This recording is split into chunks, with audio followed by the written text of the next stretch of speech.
സന്തോഷത്തോടുകൂടെയുള്ള തൗഹീദ് ചൊല്ലി ചിരിച്ചു മരിക്കുമ്പോ അതുവരെ വാപ്പ മകനെ ദഅവത്ത് ചെയ്തു.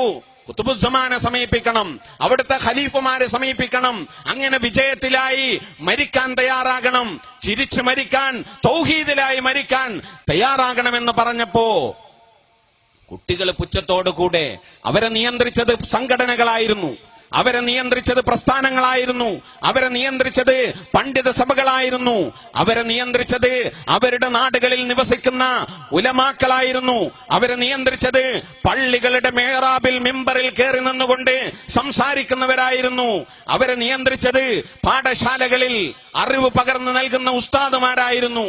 അവരുടെ വാക്ക് കേട്ടപ്പോ ഉപ്പ ഒരു പൊട്ടനാണെന്ന് മനസ്സിലാക്കിക്കൊണ്ട് മഹിതമായി മാർഗത്തിലേക്ക് വരാൻ പ്രയാസപ്പെട്ടു നിന്നു.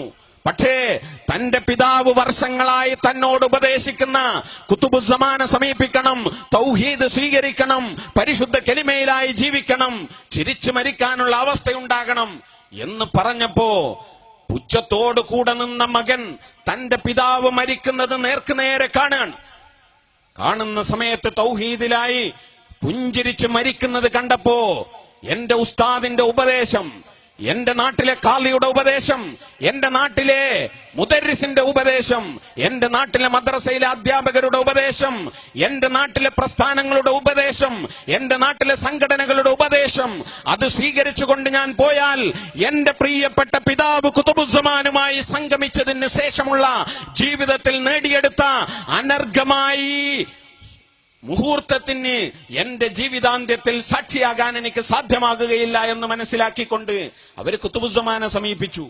അല്ലേ? മാറാൻ തുടങ്ങി, നാട് മാറാൻ തുടങ്ങി. അല്ലേ?